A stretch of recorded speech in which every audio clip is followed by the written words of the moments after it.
Yes, inshuti bakunzi ba Amavubi News nkomeje kubona ngenda mbifuriza uganeza nkomeje kubona ngenda mbifuriza amahoro y'Imana ndetse yewe n'umugisha byayo mwe mwese mwamaze kubona ko iyi ariyo channel ya mbere ku isi ivugwamo yizewe kabisa ikugezamo kuravugwa mu kipe y'Igihugu Rwanda Amavubi maze nawe ukitaba karame uhita ukora subscribe kabisa ugahita ukoraho kugira ngo amakuru avuga mu kipe y'Igihugu Rwanda Amavubi ajye akugeraho ku gihe atagucitse habe namba kabisa. Ubwo rero ndabigushimiye cyane ndabibashimiye mwese mukomeje kugenda mudushyigikira mwese dukomeje kugendana muri runo rugendo nyuma yuko tuvuye kuri The Gen TV tukimukira ahangaha kabisa. Mwese mukomeje kugenda mudushyigikira subscribe uburyo muri kugenda muzamuka kabisa. Ubwo rero namwe nkomeje ko ngenda mbibashimira kabisa, nkomeje ko ngenda mbibashimira kuko muri abantu babagabo cyane kabisa. Niba utarakora subscribe rero hita ukoraho, nta kiguzi bigusaba, nta kindi kintu bigusaba, nta n'umwanya bigutwara pa aho nabivugiye umungu wamaze kuyikoraho abantu barenga 100 mwamaze gukoraho aka kanya ho mbivugiye. Ubwo rero ndabibashimiye, nshimiye wowe wamaze gukora subscribe, nawe utarayikora ugiye kuyikora aka kanya maze kugira ngo twubake channel yanyu kabisa, channel yanyu kabisa ya Amavubi News. Nkomeje kuba rero nagenda mbashimira kabisa urugendo dukomeje kugenda tugirana, urukundo mukomeje kugenda mutwereka kabisa muri comment. Niyo mpamvu mbasaba ko muri iki kiganiro kabisa mwaza kugira uruhare runini cyane, comment zanyu kabisa, ibyo muri buze kunganirizaho, ibyo muri buze gusaba ako twazabaganirizaho ubutaha, ibyo rwose nta kabuza, ibyo nta kabuza kabisa tuzabibagezaho mu kiganiro gikurikira, ibyo muri buze gusaba muri comment muri iki kiganiro kabisa. Ubwo rero uyu munsi tugiye kuba twagenda tuganira ku mukinyi w'umunyarwanda, mukinyi ukomeye cyane wamenyekanye mu makipe nka za Manchester United, mukinyi wavuzwe mu makipe nka Barcelona, mukinyi wavuzwe mu makipe nka Paris Saint-Germain. Uwo mukinyi rero niwe tugiye kuba twagenda tuganiraho, turebe kabisa nawe yamaze kubagenda yemera.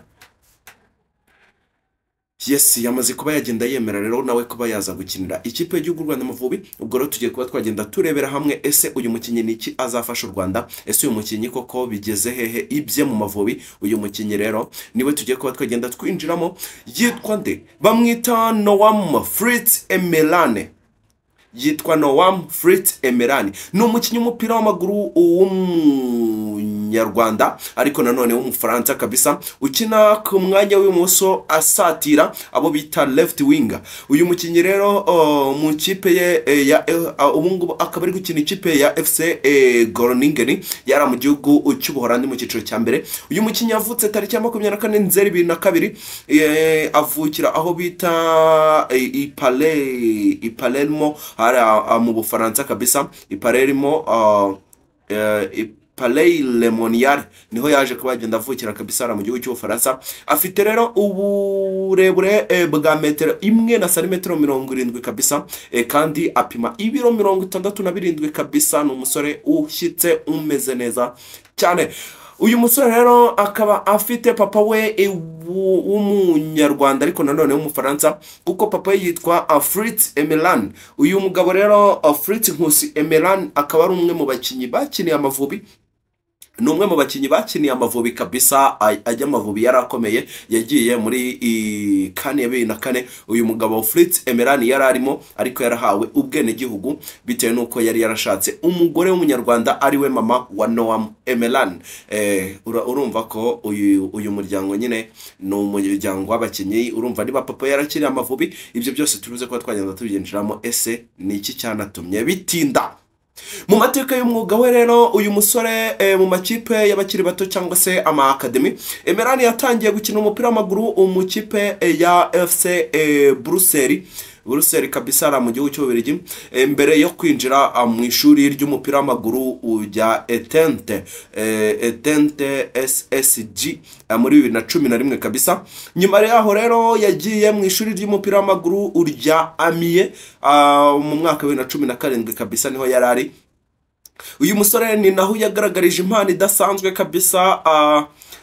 Uyu musore bikamuhesha amahirwe yo kwifuzwa n'amakipe akomeye nka FC Barcelona, Juventus na Paris Saint-Germain kabisa. Aya n'amakipe yararimo agenda murwanira kabisa muri uyu mwaka kuko yarari hejuru. Uyu ni umusore mu kipe ya muri Academy ya Amiens yararimo agenda akora ibitangaza kabisa, aba agent bose barimo ari we bahanzeho amaso.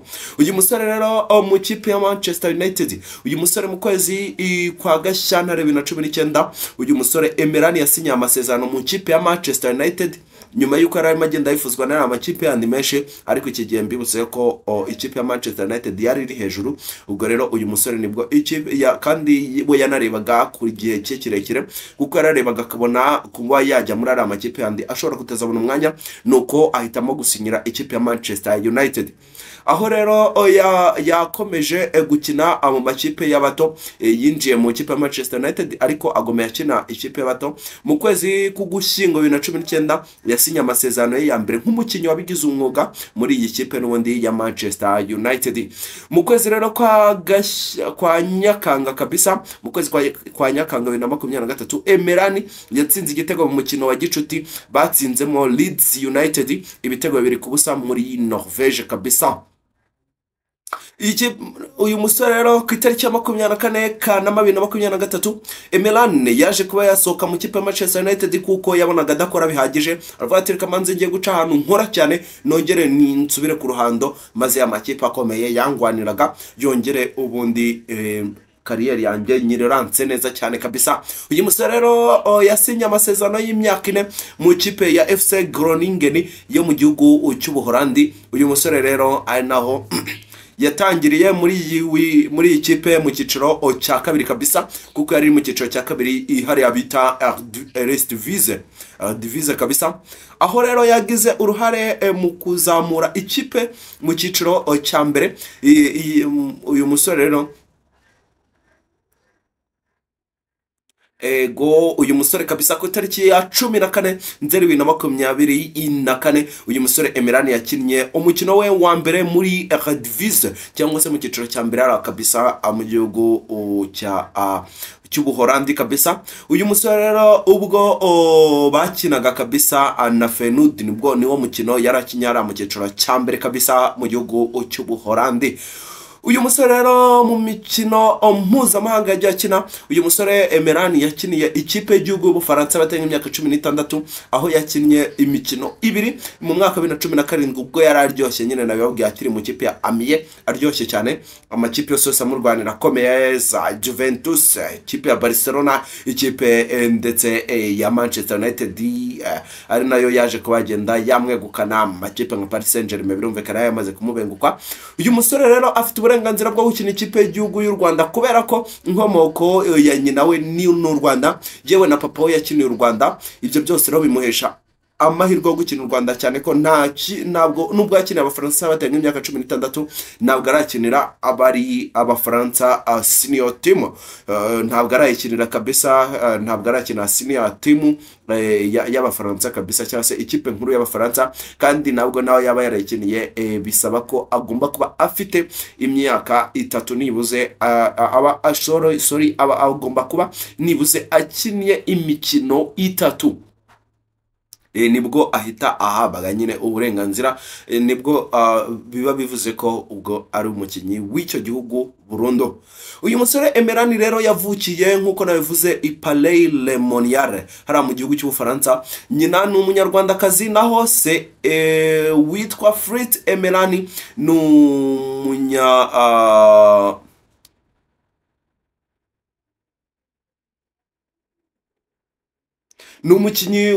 umugabo w'Umufaransa ariko wahoze ari umukinnyi w'umupira w'amaguru wabigize umwuga kabisa, kuko yakineye n'ikipe y'igihugu y'u Rwanda. Uyu mugabo rero uyu mukinnyi rero uyu musore Noam Emerane ukirekeye imiterere mu kibuga kabisa. Noam Emerani azwiho gukina ku mwanya w'ibumoso asatira left wing, ariko ashobora no gukina ku mwanya w'iburyo asatira. Ashobora kwakina kuri left cyangwa kuri right, bimwe twita ngo kuri 11 cyangwa kuri 7. Uyu musore hose afite ubushobozi bwo kwakina asatira ariko ndetse yewe no gukina hagati asatira kabisa mu cyo bita attacking midfield. Bamwe bashobora kwakina nka nimero 10, yabashobora no kubakina nka nimero 8 box to box. Uyu musore rero afite ubuhanga bwo gukoresha ukuguru kw'ibumoso, by'umwihariko ararenze cyane ku kuguru kwe kw'ibumoso gusize amavuta kabisa. Uyu musore rero kandi azwiho umuvuduko n'ubuhanga mu gucenga. Ni umukinnyi udasanzwe mu kipe ya Manchester United, murabizi ibyo yakoraga kabisa, yari umukinnyi udasanzwe kabisa. uyu musore rero uyu musore kugeza ubu ku itariki uyu musore kugeza ubu kabisa Noam Emelane uyu musore Noam Emelane akaba ari umusore ukomeje kugenda kabisa aca ibintu, ni umusore ukomeje kugenda aca ibintu kabisa nyuma yo gusubira inyuma kabisa kugira ngo abe yakongera kugaruka. Ubwo rero uyu musore Noam Emelane nk'uko nabivuze yavutse 2022 uyu musore yavutse 2022 ku tariki 24 Nzeri kabisa. Amazina ye yose ni Frit Emelane Noam. Ubwo rero niba ushaka kumumenya waza kureba ama highlight ye, yitwa Noam Emelane cyangwa se Noam Frit Emelane kuko Frit ni izina rya se kuko yitwa we Frit Nkusi Emelane. Uyu musore kandi uyu musore nk'uko nababwiye yavukiye aho bita Palais Le Monial hari mu gihugu cy'Ubufaransa. Afite metero 1 na santimetero 79, ibiro ni 67 kabisa. Uyu musore kabisa uyu musore uburenganzira ku bwene gihugu no Ubufaransa ndetse n'u Rwanda kabisa. Uyu musore akaba ari umusore ukina umwanya usatira ibumoso left wing. Uyu musore rero akaba mu makipe yakiniye nabivuze akiniye ikipe ya FC Bruxelles, akina ikipe ya Tente, akina ikipe ya Amiens ndetse akina Manchester United. Ubu ngubu ari mu kipe ya FC Groningen yana mu gihugu cy'Ubuholandi. Imbuga nkoranyambaga uyu mukinnyi akoresha afite konti ya Instagram aho asangiza abakunzi be amakuru ajyanye n'umwuga we. Ubwo rero naho wamusacinga yitwa Noam Emelane. Ubwo rero Banyarwanda kazi ngayo nguko nguyu musore wanyu bita Noam Emelane yamaze kwemera ko agomba kuba ahari ku zindi match kabisa u Rwanda ruzakina. Uyu musore amaze kwemera yuko agomba kuba ahari. Uyu musore ese ni muntu ki? Uyu ni umukinyi wagiye ahamagarwa kenshi yifuzwa cyane n'ikipe y'u Rwanda Amavubi, ariko bimanza kugorana. Byamanje kugorana mbere kuko yabonaga ko azaza ni heza akina muri ikipe ya Amiens, afite abantu bamushyigikiye benshi, afite Ubufaransa bwatangiye kumuhamagara, amakipe nka Paris Saint-Germain ari kumwirukanka, Juventus, Barcelona, za Manchester United. Ubwo rero akabona yisanze muri Manchester United, umwana ukiri muto cyane akajyanwa akagurwa nk'umukinnyi wa academy ugomba kumanza gakura muri Manchester United, ariko akabona yisatangira no gukoreshwa muri Manchester United nkuru, nubwo yaje kubagiramo ikibazo cy'imvune nyine bigatuma asa nk'usubira inyuma. Ibyo byose bigatuma rero asohoka mu kipe Manchester United kugira ngo amanze ajye kureransa kariyeri ye. Ubwo rero uyu musore byamanje kugorana, naho bigiye kwemerera uyu musore bigiye kwemera papa we abikibazo. Papa yabaye ikibazo ate? Muribuka inkuru yo bitaga Dadi Birori, ubwo u Rwanda rwari rubonye tike yo kujya muri CAN, ariko rukaza gukurwamo rukamburwa n'amanota kubera ko rwari rwarakinishije umukinnyi bita Dadi Birori utari umunyarwanda, ariko babeshye ko nyine ari umunyarwanda. Nibuze batamushakiye n'ibyangombwa nyine mu buryo bwizewe, ahubwo bakabeshya witwaga Dadeke ya Nyama bakamubatiza Dadi Birori. Ibyo bintu murabyibuka. Icyo gihe rero muri Ferwafa baje gufata umwanzuro w'uko abanyarwanda bose, abakinnyi bose bakiniye Amavubi bari bafite ubwene gihugu bw'u Rwanda, atari abanyarwanda bose bahise babwamburwa. Ibyo murabyibuka ko na Kagere Medi yamanje kwibeshwaho amara n'igihe kinini adahamagarwa mu Mavubi. Ari nacyo gihe abantu benshi bavuga ko u Rwanda rwamuhombye kuko nibwo yararyoshye akiri muri Simba ameze neza aryoshye. Ibyo bintu murabyibuka. Uyu mugabo Frit Emelane nawe nk'umukinnyi wakiniye u Rwanda hawe ibyangombwa atari umunyarwanda. Frit Nkusi ari nawe papa wa Noam Emelane.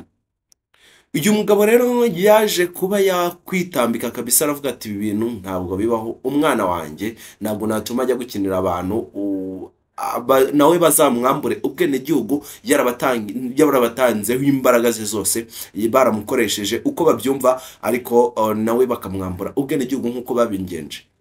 Umugabo rero yarabyitambitse avuga ati ntibishoboka, nk'uko nanjye banyambuye ubwene gihugu narabakiniye naratanze ibyo narifite byose, ntago bishoboka. Uyu mugabo rero nyuma y'uko rero yaje kuba byakwanga, araganirizwa, arasurwa kabisa.